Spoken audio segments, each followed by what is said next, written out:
Hello and welcome to the return of Parky's Shorts. My name is Parky and this is a series which will allow me to play a variety of games on my channel suggested by you. Every 1 or 2 episodes I'll play a new game, and if it gets a brilliant response from you guys it may be played as a full series on my channel. Today we're going to be taking a little look at The Legend of Grimrock. Now this game's been out for quite a while now. It's an indie title which is sort of a throwback to the old dungeon crawler grid style movement systems. And this is basically going to be the first video of maybe 1 or 2 episodes where I'm going to be playing this. And I'm thinking, because I'm a bit of a noob and this game is rock solid, I'm going to play on normal. And we're going to create our characters. We're not going to go for old school mode, which is basically where you have to write down the route you're taking through the maze. There is no auto mapping. We're not going to do that. So basically this works like you have a party.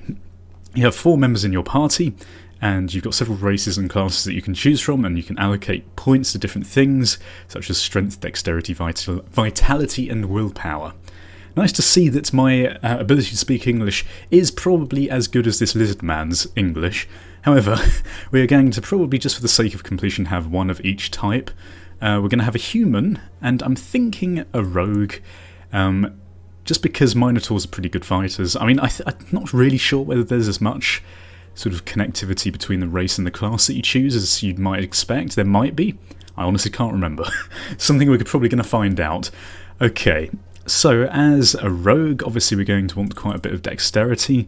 We have quite a few points left. We want to probably put something into attack power as well, just to get that strength up. Willpower, vitality. Vitality probably could do with a couple.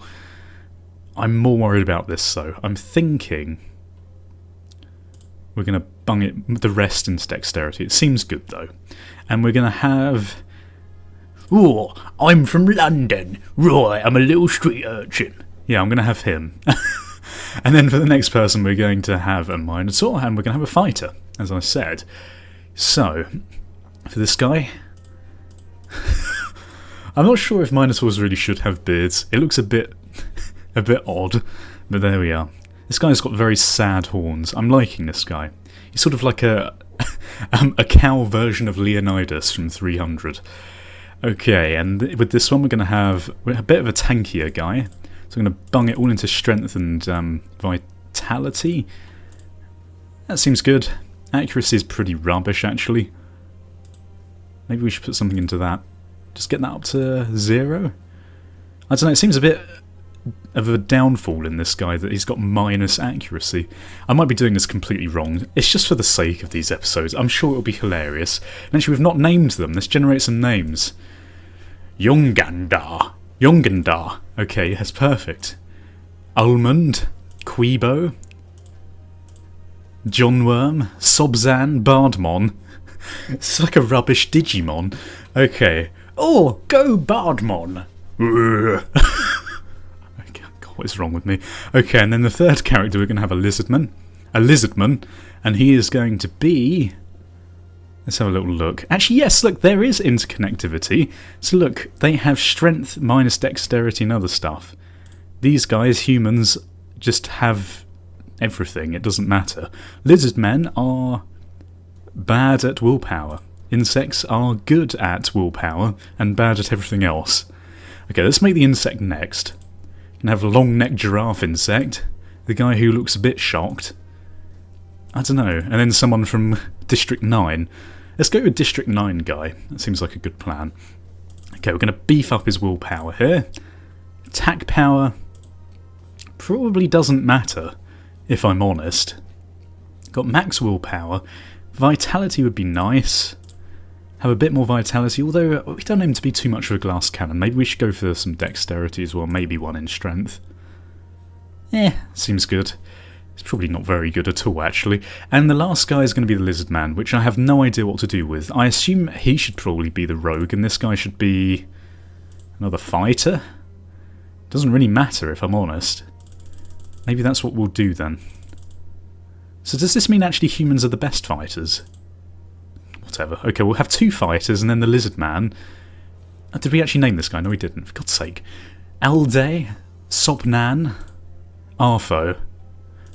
Arfo the insect. perfect. Okay, hopefully Artho won't die instantly, wouldn't surprise me. This guy's got like bitch please face. They all look very unhappy, don't they? This guy's got a perm. Yeah, he looks like a frog. Let's go with Frogman. His name is Zelzam. Zelzam. The Frogman. Don't know why everything is something da Frogman or Insect Man. Right, okay, so this guy's good with dexterity, so let's bump that right up to max. Thinking probably want to go with a bit more vitality. Something like that. Seems legit. Sure. And we need to add traits and skills as well. I've done this all a bit over the place, but whatever. Okay, so this guy is our swordsman, our fighter. So let's have a little look here. Let's give him athletics. Armours would be good. Yes, let's give him armours. And also let's give him... another armours. Yes. And axes. And my axe. Okay, and they've gotten one more skill point, so we might as well bung this into swords. Why not? Give him a bit more ability to use all weapons that we come across, might be quite useful. Well, that does seem like a bit of a waste. Maybe we should just give... Let's give him 2 on swords, and we'll give this other fighter 2 on maces, or 1 on maces and 1 on axes. Seems like a good idea. Okay, and aside from this, we're probably going to want... Oh, evasion is quite good. Damn. Okay. Healthy might be good. Poison resistant, that'd be good as well. Skilled, willpower, health. I think we might give tough to this guy. I'm thinking we give him poison resist. Let's do poison resist. And also fire resist. I mean, evasion's quite good. Let's make him resistant. Yeah, why not? Okay, and this guy we're going to give 1 to armours. Oh, he only has 1 skill point. Alright, well, F that then. Right, and then skills. We're going to have health 15. And... athletic, agile, attack power, aggressive. Yes, there we go. Now this is our insectoid... Oh, we didn't actually change this. Dear God. That was a big mistake. And we actually want him to be a mage. What am I on about? Right, okay, there we are. So, earth, fire, oh dear. Spellcraft in general might be quite nice. Maybe fire magic and maybe air magic. I mean, I'm not really sure, to be honest. But strong mind seems like a good one to choose. And possibly... aura? Yeah. Pretty sturdy ones to choose. This guy is a rogue, so we're probably going to want... dodge would be good. Also perhaps missile weapons and throwing weapons? Yeah, we're going to have him a bit of a throwy long distance one. Okay, and then this guy, obviously agile. And what was the other one? Evasive. There we go. Okay, so we've done that. Bloody hell. Took long enough. Mounds Grimrock. The most phallic of all mountains. A towering spire looms above the clouds.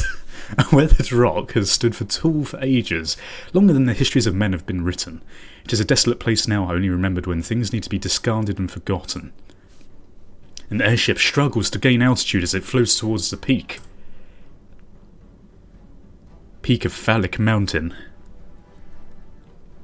4 prisoners bound by heavy chains emerge from the ship. The court accuses them of terrible treasonous deeds, but by the grace of the king their crimes shall be forgiven atop Mount Grimrock.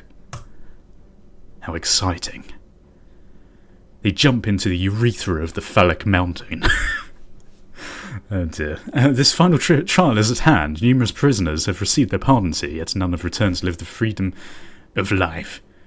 Gosh, my reading is awful. They're at the very top of the world, there. Wonderful. Push them into the opening of the Phallic Mountain. As they are plunged down at the open maw of the peak, their crimes are absorbed by the Phallic. How many times have I said Phallic? Everyone before them has perished in the guts of the mountain, but will you be able to lead them through the dark and to the freedom that awaits at the Mount Grimrock? At the Mount Grimrock.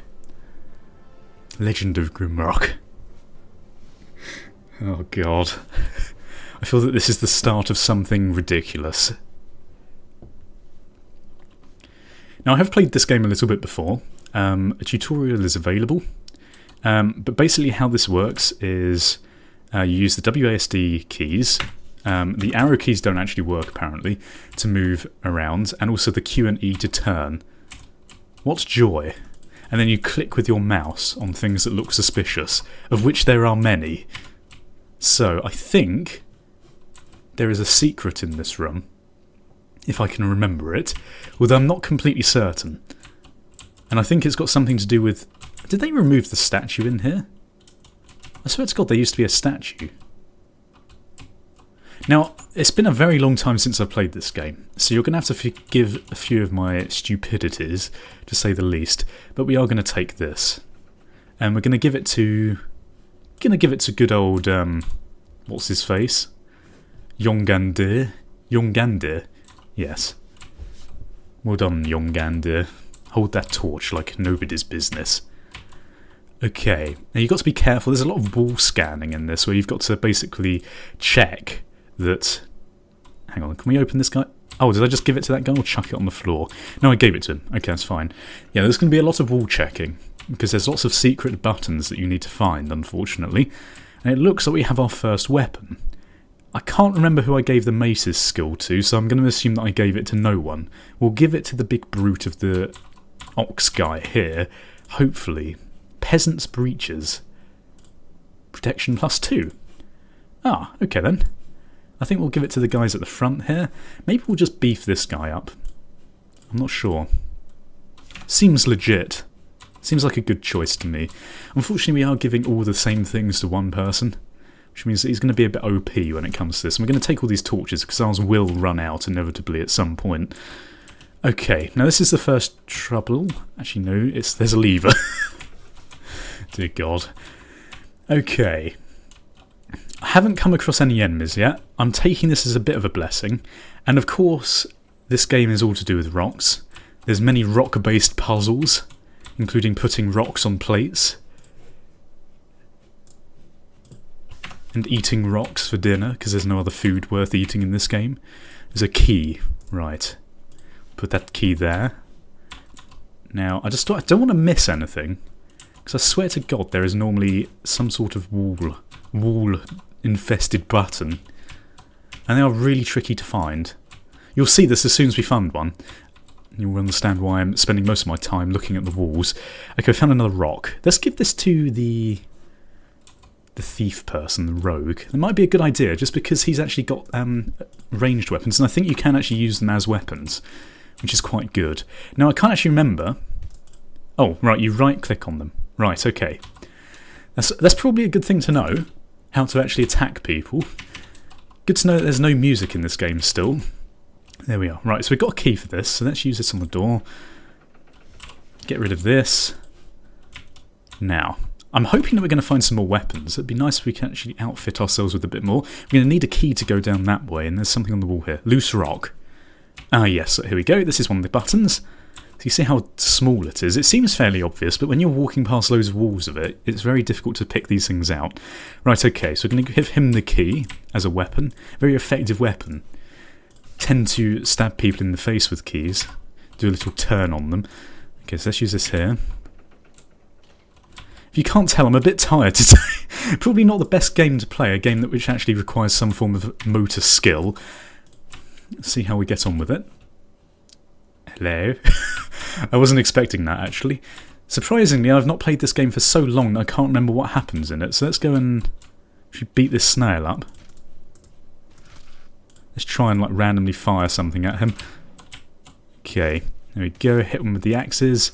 Can't reach. Try and dodge this a little bit. There is actually a dodging thing, which is quite useful to use. You sort of tend to go around in big circles. And actually, I think there's a bit of loot on the floor there for us that we can use. And there we go.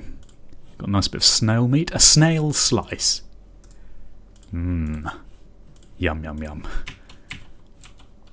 Oh, and there's a dagger. A knife. Let's give this to the dirty-looking street urchin. He looks like he could do with a knife. And these are protection +3, leather pants. Okay, cool. Kind of works with the tanky theme we're going for. Leather boots. What are these? Protection +4? Damn. I feel like we should give these to this guy over here. Yeah, there we go. He can carry quite a bit, this guy, as well, which is quite useful. Useful thing to note.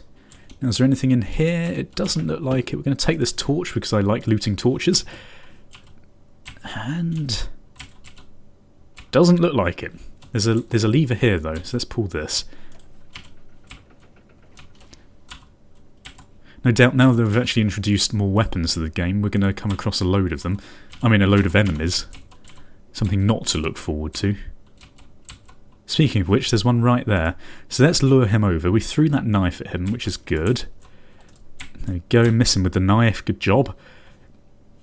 I would like to think this is my character. This is what I would look like in this world. There you go, throw that. Stab him. Clonking with that. Now this guy's dead. Okay, let's see what we can do. Let's just skirt around this room as best we can. Oh, and actually you pick up the weapons again as soon as you walk over the corpse of the other creature that you killed. Which is good. A good thing. It means you don't run out of them. There we go, just miss with all of our weapons like an idiot. 21, damn, this guy's actually pretty damn good. Okay, there we go, we're going to pick this up. Eat that. Well, actually, no, we're not eating it. We're saving it for later. Nice nommy dinner to sit down in the murky, cold depths of this hellhole. Nice bit of snail. Hey, don't judge. Like, snail is actually a fine cuisine in France, in Frogland. No offence if you are French. Sorry. And a nice bit of pit root bread. Nom nom nom nom nom. This guy's just like looting all the bread. I don't blame him, to be honest, all the food. He's a hungry bastard. And yes, if you eat it, it restores your health. Good thing to note. It's the only way in which your health can be restored aside from potions and spells. So food is quite important. Actually, what is down here? Okay, we've got a door, which requires a key. Anything down here? A very long tunnel. We got a map of any kind? Doesn't look like it. Oh wow, there's a lot of loot in here. A baked maggot. Lovely. Sandals? If I'm not mistaken... oh no, it's just protection +1. We'll give him some nice sandals. There we go. And a loincloth. Oh dear. That's one thing you don't want to see at any point in your life. An insect man wearing a loincloth. I'm not even sure what they've got to cover up, if I'm honest, but there we are. Okay, well, this seems like a good place to end it. If you've enjoyed the episode, then please feel free to leave your support in the comment section below. The point of this series is to let me know whether you want to see more of it, and if you get a brilliant response on this, I might turn this into a proper series on my channel. Thank you for watching. Goodbye. Awkward goodbye. Awkward.